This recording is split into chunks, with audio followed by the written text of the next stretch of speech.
Well, good Monday morning to you. We're going to read from Luke 6. That's not it. How did it go way down there? There we go. Luke 6:17 through 19.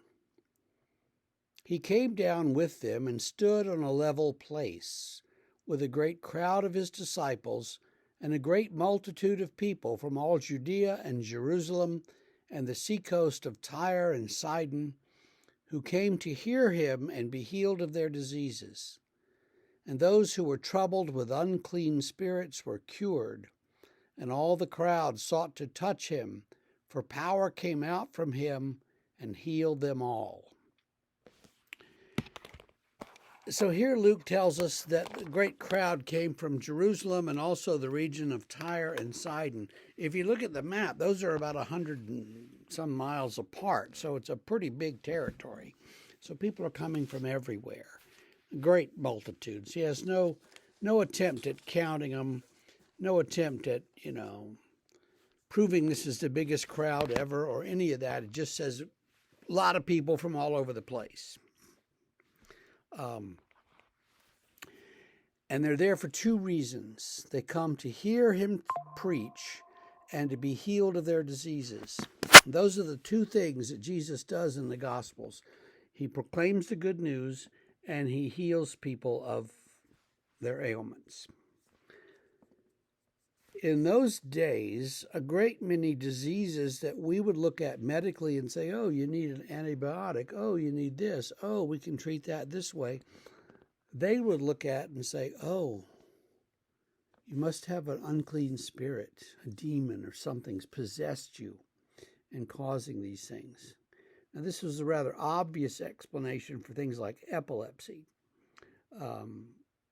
Person begins to, have an epileptic attack, and the obvious explanation is, well, something's possessed them and causing these involuntary movements and things. A lot of other diseases were kind of lumped in that same category. They didn't really understand them, so they said, well, there must be a demon. Must be something has taken over their body and is afflicting them. And there are many kinds of diseases that you can have that feel exactly like that. Something has taken over my body. I feel terrible. I wish it would go away. And that's kind of the layman's understanding of medicine. About half the time, you wish it would go away. And of course, half the time, it never does. But that's another subject. So Jesus proclaims the good news of God's love and forgiveness and casts out demons, heals people of whatever afflicts them. If you have something like a broken leg that didn't heal correctly and so you can't walk, well, they kind of understood that. Okay, this is what happened. He fell off the house, and this is, he had a broken leg, and there you go. Other things they would be less able to diagnose. So here's Jesus doing what he does to all these people from everywhere, and crowds just keep coming. So he's very popular because he can provide healing. This guy can heal you. Let's go see him. Why not? Right? It wasn't so much, I think, that they were all faithful as that they were sort of selfish and wanted to be healed. Well, don't we all want to be healed of the things that afflict us?